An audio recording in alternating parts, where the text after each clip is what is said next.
Hi, I'm Dr. Caroline Leaf, and welcome to my podcast, Cleaning Up the Mental Mess.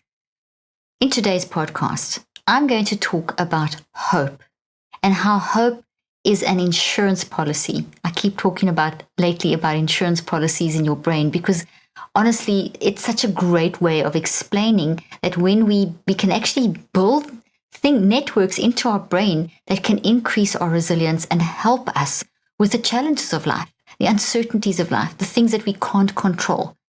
And there's certain things we can control, and that is what we build into our brain. So besides detoxing traumas and things that are so vitally important, we can also brain build things into our brain. And today specifically, I want to talk about building hope into our brain. You know, when I was working in private practice, and I practiced for nearly 25 years, and we reach millions, as you know, through all my platforms. And I tell you, hope is, you know yourself. I'm not telling you something you don't know. Hope is something that is fundamental to people wanting to pursue life, to carry on, to keep moving forward. In people that have battled with suicidal thoughts and have actually attempted suicide and it's failed, and who have family members that have committed suicide or have experienced family members who've died from suicide. Hope is always a word that comes up. And the people that I've worked with as well, it's like, there's just no hope. There's just no future. You know, hope comes it comes from inside of you, and it's so closely tied to your identity, because your identity gives you value. And when you feel valuable, you feel hope. You feel that there's something you can contribute. There's a reason. And so those are very tied in. So many of my patients, when I practiced, I specifically ran a practice for all kinds of situations, but I really wanted to work with people that had been almost written off by the therapeutic community. And when I first began practicing, we were trained that once you hit a certain age, you know, adolescence, there was not much you could do to help change a person. I mean, so terribly sad. And I never believed that. No matter what age, you can always change. You can always get your hope back. And I mean, now we know that. And I did some of the first neuroplasticity research back in the 80s on showing how when we change our mind, we change our brain, we change our life. Change our mind, we change our brain, we change our body, we change our life, because our mind to our brain to our body to our life, that is the order that it works in. But I was trained that that's not the case, that basically you've just got to teach people to compensate, and that there's a limited amount that you can do for people at certain ages. And thank goodness I never believed that. And thank goodness I continued researching. And thank goodness for brain technology that shows us that our brain can keep changing and there's always hope. And so when I work with these patients that were like kind of written off, they would come into my practice like, well, there's no hope. I'm beyond help. I'm beyond, no one wants to help me. This is who I am. I'm this broken person. And so I would spend literally the first, however long it took, working on identity, working on them understanding their value, understanding how they uniquely would think, feel, and choose, and what that could produce in a very positive way.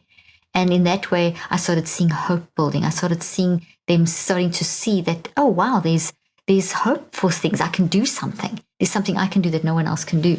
And then I would do a lot of brain building, where I'd find out things that they were interested in, and then we would learn about that and build that so that they felt like they were gaining a level of expertise. So learning stuff, and all of this I did using the Neurocycle in different applications and the different tests and things, the different profiles and things that I've developed. And then I would work on detoxing and working on the sort of hard stuff. So every session was always built around identity and brain building and hope, and then the hard stuff.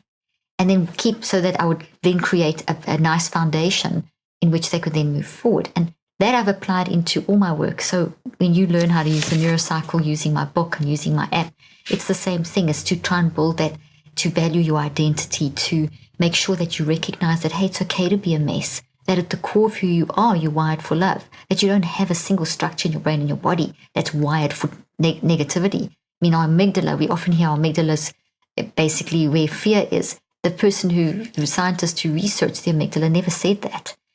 What scientists basically said is that when we have very strong emotions, of which fear is one, and it's consistent, we have a very definite change in the structure of the amygdala.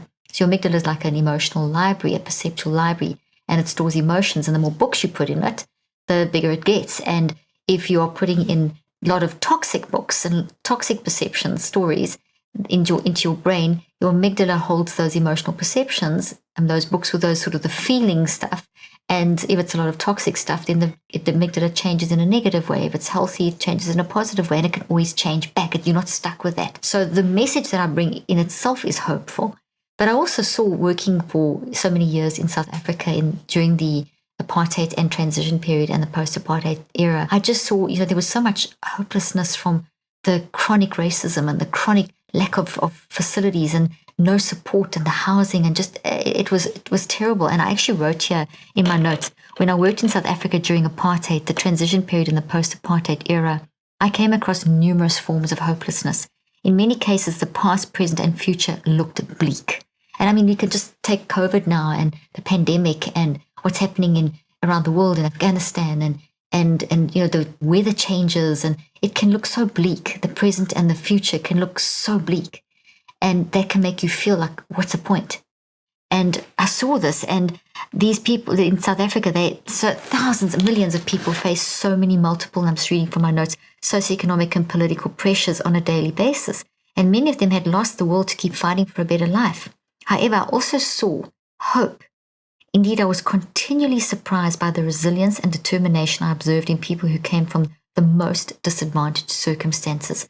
I learned the most that I've ever learned about the brain and the mind and the body, and how important the psychoneurobiology of our humanity, comes alive inside community, the importance of environment and the importance of deep, meaningful relationships, even in terribly challenged environments, is just so important.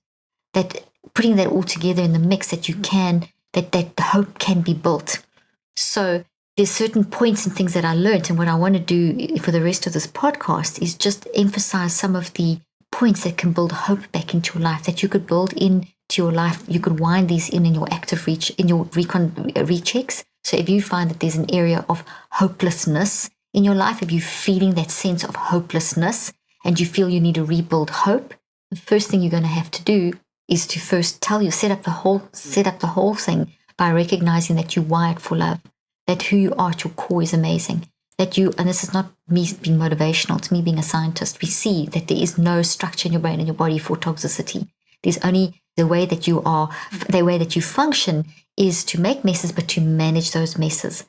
And we also, in our mind as well, we have this optimism bias. At the core of us, we're trying to restore balance all the time. So you start with that. That this is not who I am, this hopelessness, this feeling of just complete and utter hopelessness. I'm feeling hopeless because of, there's always a reason. That's not who you are. You've become that because of, and you want to find the because of. And as I always say, you then have to become the detective to find the cause of the hopelessness so that you can then build hope into your brain. And once you start doing this, you start then turning around the hopeless situations into hopeful situations, and you wire these insurance policies into your brain, which is phenomenal. And we can do this. It's hard work. It's going to happen over cycles of 63 days. As you know, your brain doesn't rewire, your mind doesn't change its gravitational fields, and your cells of your body are not going to change into a sustainable pattern in shorter cycles than that of 63 days. So 63 days is sort of the minimum amount of time that we need to spend to start seeing communication changes in our life, behavioral changes in our life, the impact of those, like feeling hope again, for example. Okay, so I was continually surprised by the resilience and determination I observed in people who came from the most disadvantaged circumstances. I would sit in awe listening to these stories, and these people that have been through terrible things and had nothing, and they would tell me what they were doing and how they coped, and were so kind to me. And here I had everything, I had so much.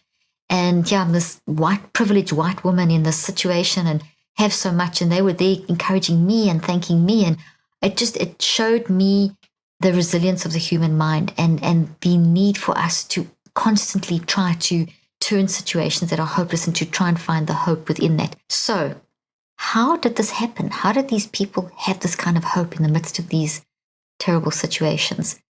How could people with similar situations see the world so differently? Because I'd be in one community and there'd be some that were so hopeless, and some that were so hopeful. Same community, same situations.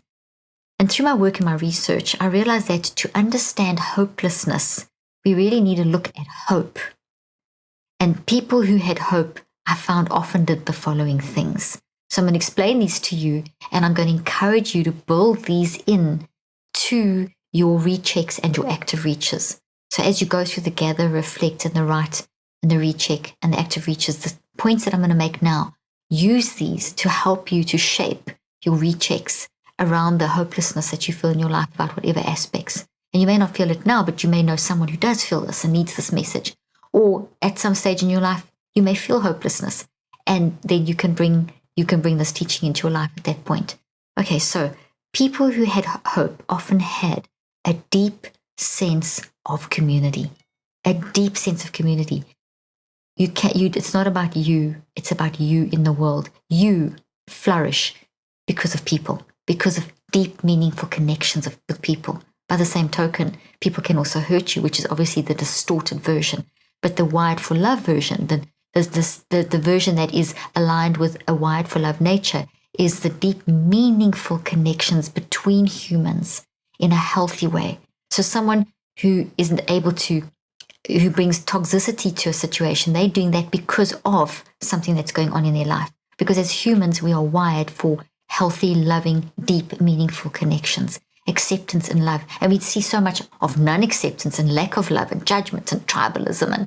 And if you're not like me, you're not good. And if you don't say it my way, and this is the only way, and if you don't do this, we'll cut you out and we'll cut you off and we'll exclude you. And that's not love. That is causing brain damage in the people that are doing that. People who create these exclusive clubs that if you don't think exactly like I think and you've got to do it, then I'm going to cut you off. They're causing brain damage in their own brain because that's totally counter to how the brain is working. And it's totally counter to hope. So a sense of community builds hope, and hope builds health into the whole brain and the body. Because as you hope, you're influencing those 810,000 to 1 million cells that you are making every second. So therefore, you're building health into your brain and your body. So it's a real thing. So deep sense of community. These people that I saw in these communities, they were surrounded by family and friends who cared enough to notice, listen, and help them find solutions to the problems that they faced. These are observations that I made over the years of my research working in these communities. So one of the main things, these people were surrounded by family and friends who cared enough to notice. We live in such an individualized society that are you noticing what's going on around you? Are you actually noticing that someone is hurting? Are you stopping to see why? Or asking why, or going to them and saying, I see you hurting, I see things are not right. Let me work with you to help you find solutions. There's a great story of a psychiatrist who trained in South Africa, who used to work around, who works around all parts of the world in war-torn areas, and was in Cambodia, and there was a rice paddy farmer, and he stood on a mine, and his leg got blown off, and couldn't do obviously now had little wooden stumps, and couldn't go back into the fields, and was incredibly depressed, and just curled up on his bed and couldn't sleep, and depressed, didn't want to do anything. And the big thing here is that the community that he lived in didn't just like write him off and say it's a psychiatric case and send him to a hospital. They noticed, and they came around him, and they asked him, what is the problem? We understand you're in pain. We understand you it's so hard to accept that you don't have this mobility you had. You've lost your legs, but there's more going on here. What is it? And as they came together, he said, as they talked through this process, they gathered awareness and they reflected, and maybe they didn't write down, but they were talking it through. They were going through this process of mentally writing. Maybe they did write things down. And so they didn't consciously use the neurocycle, but the neurocycle is a mind-driven process that we instinctively do. I'm just making it very obvious for you and bringing it into a system that you can learn to apply and really drive your mind. But basically this community noticed and sat with him and gathered awareness, and they reflected, and they started rechecking and to solve the problem and to see what could we do. And it turned out that what he really was missing, more than his legs, was the farming. He loved to be outside farming. And that was the core of his depression. That he said he could live with the legs, but he couldn't live without farming. So he could live with the wooden legs, but he couldn't live without farming. So they said, well, what happens if if you go back in the fields, you can't go back into the rice paddy with wooden legs. What if we get you a cow? and you become a dairy farmer. So you're on the land, but you're still outside, you're still farming, and they did that, and that solved this problem. Now that's the deep sense of community. That's coming together and solving something creatively, but it's together, okay? So that's what I saw, deep sense of community. Then another thing was acceptance for who they were, which goes back to that identity thing. The people who had hope felt valued for who they were as a person. I cannot tell you again, with my patients, when I practiced, how there wasn't one that came into my practice that did not feel a lack of hope because of their identity. It was always at the core. They felt like, I'm just a bad person, or I'm just stupid, or I'm crazy, or there's just something wrong with me. We're not wired to feel that there's something wrong with us. We are wired to accept we've made a mess and to manage it. But we're not wired to think we at our core are broken and diseased, and you can have a disease like cancer, but it doesn't mean you diseased. It means that there's something going on in your body, but it doesn't mean you as a person are devalued. And as soon as you feel that, your hope goes. So those people that have value can see the value in who they were. That is massive in hope, in coping through whatever circumstance they're facing, recognizing the value that they bring to the table, that they as a person have inside of them. Then inspiration is another one. They were inspired to do something that is bigger than who they were. Inspiration was massive. They were inspired to do something that was bigger than what they were. So it's not just about me and my pain. It's about, okay, well, what can we do to change this community, or change the situation, or change this family, or, I'm sad, but this is happening, but how can I go beyond it? How can I, like that guy who's now a dairy farmer was now bringing milk to children that couldn't get milk, that were too poor to get milk. So now they had gone beyond himself and beyond his legs that were now stumps, and was inspired to, his friends were inspired, and he was now inspired to take this to a whole new level. And so there was hope in the fact that he could now bring milk to the community. So they were inspired to do something that is bigger than who they were. They wanted to make an impact. They had a sense that there was something to live for that was bigger than just them. So many of my patients that were suicidal, that were depressed, did not feel that they had something to live for. And that something to live for is always, it's not just an end goal of finances or something. It is something that changes other people. You've heard this a million times. I've heard it a million times where someone says, I just want to help other people. I'm running this podcast because I want to help people. How many people I interview, or I get interviewed by people and they say that we're doing this to help others. Every description of just about every podcast and TV show and people that are doing, it's to help each other. We just naturally want to help each other. We've got to get back in that mode. And that sense of being inspired to live beyond yourself to help others is so important for hope. So there was something more than what they were just going through. So they weren't completely consumed by themselves. They were seeing that, and there's nothing wrong with being consumed by yourself in the moment when you're in terrible trauma. But to be able to get through, you've got to see there's something bigger than just the pain that you're in, this is very real, we need to deal with it. But how can we transform that? How can you're still important, even though what you're going through, there's still value in you. You can still bring something to the table that no one else can. And if you don't, the whole world loses out.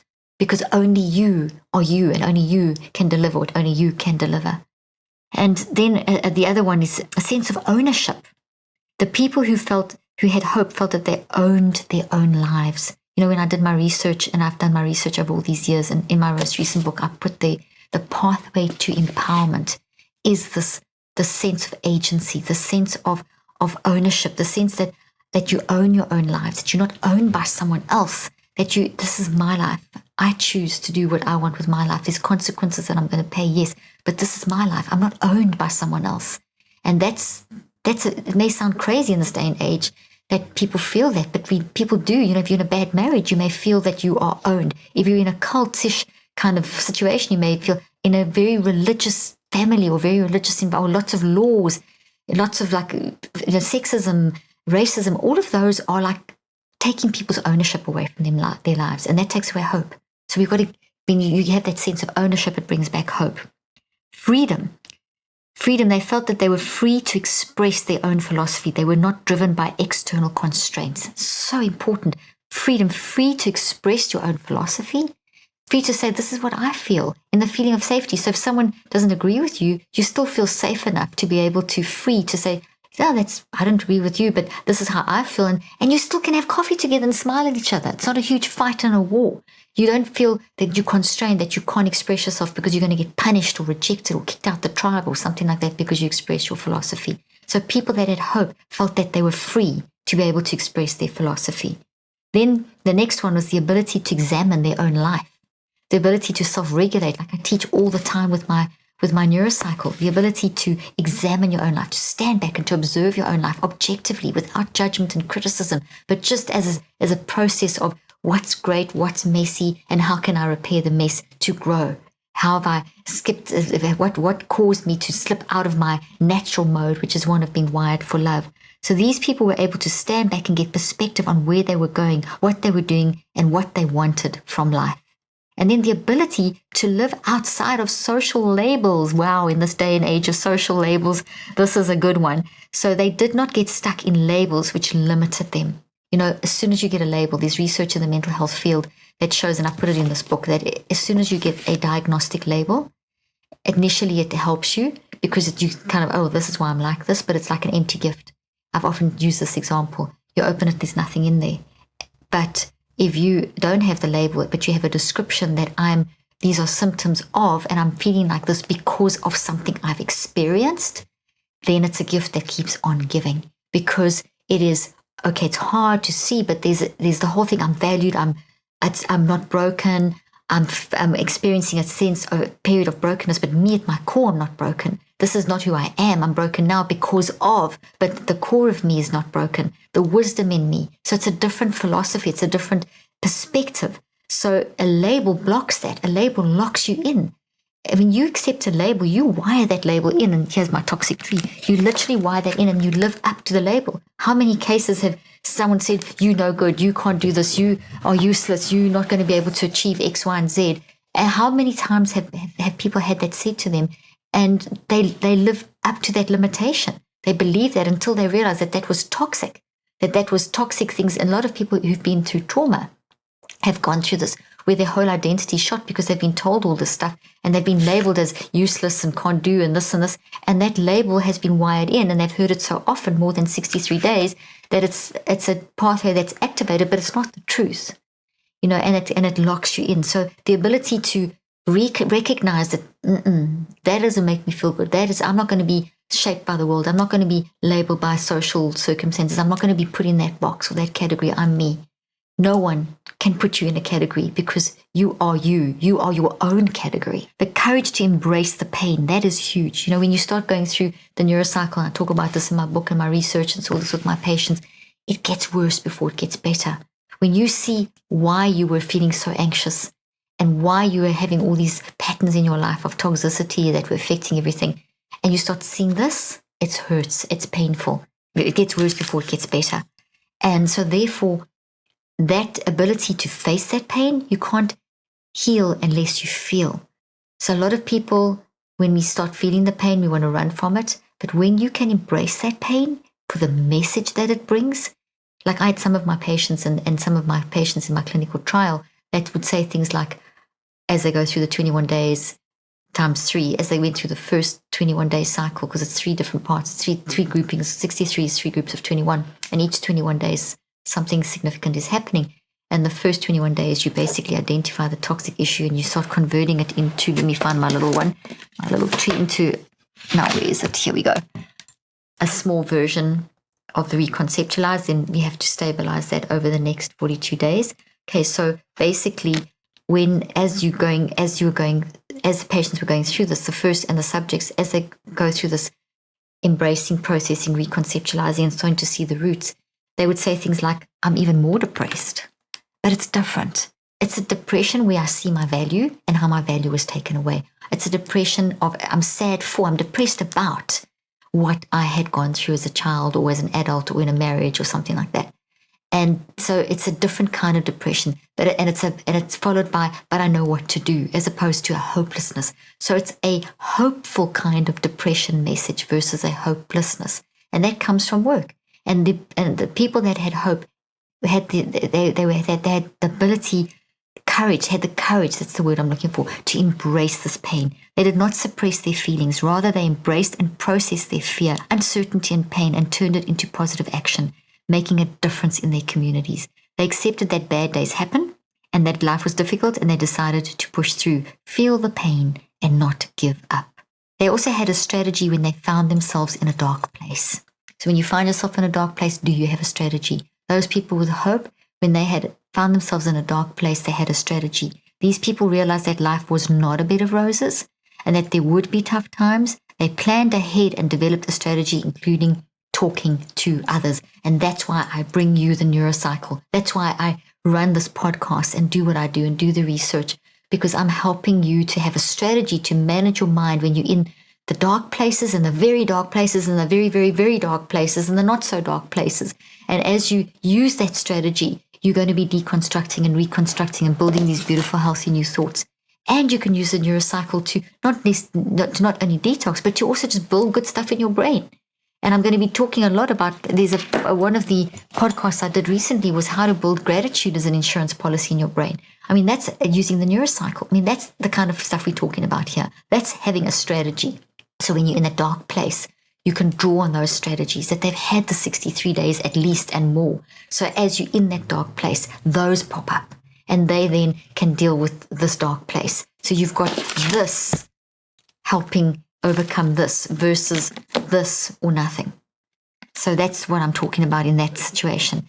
And most importantly, the understanding that although they cannot control the circumstances of life, they can control their reaction to the circumstances of life. So that was a key thing, that they couldn't control events and circumstances and people. They couldn't control what had happened to them, but they could control their reactions, turn them into responses, and change what happened in them. In many cases, and I'm going to read this last bit to you, the absence of one or more of these factors can lead to hopelessness and despair. Which is why we as a society need to create communities that foster all these factors, that don't just make a difference, but actually are the difference. Communities need to be the difference. We need to be fostering all these things: a deep sense of community, acceptance for who they were, inspiration, a sense of ownership, freedom, the ability to examine their own life, the ability to live outside of social labels, the courage to embrace their pain, a strategy when they found themselves in a dark place, and the understanding that although they cannot control the circumstances of life, they can control the reactions to those circumstances. So we need communities that are places where people can develop resilience, find hope and experience and love. And we are needing it so much now in this COVID era, because labeling people with mental health diseases because anxiety has tripled and making it out that, oh, now you've got a brain disease. No, you are responding in a normal way to a very scary circumstance. And to tell people that have had COVID that your brain's always going to be damaged, no, your brain is neuroplastic. It can change. I have seen people with such severe brain trauma and they have grown and changed their brain. I've done podcasts on the COVID brain and how we can stimulate and change it. And in my conferences here, I'm going to be speaking about that as well. There's always the hope that we can grow, that we can repair, that we can change, even if that change looks different. There's nothing wrong with that, as long as we're growing, repairing and growing, repairing and growing. Embrace the mess to repair and grow. If you don't embrace the mess, you can't repair and grow. Hope comes from embracing that mess and repairing and growing. So we need places where people can develop resilience, find hope, experience love, feel their pain, develop meaningful relationships, and recognize that although life is hard, they are more than capable of dealing with challenges, achieving their dreams, and changing the world for better. I'm trying to inspire you, absolutely. But hope is such a phenomenal, basic driving force. It is oozing out of you as you operate in your wired for love mode. So I encourage you, get a handle on this, re-listen to this, and see how you can start applying this in your life and creating communities around you that can change the world. It takes one man to make a difference. Thanks for joining me today.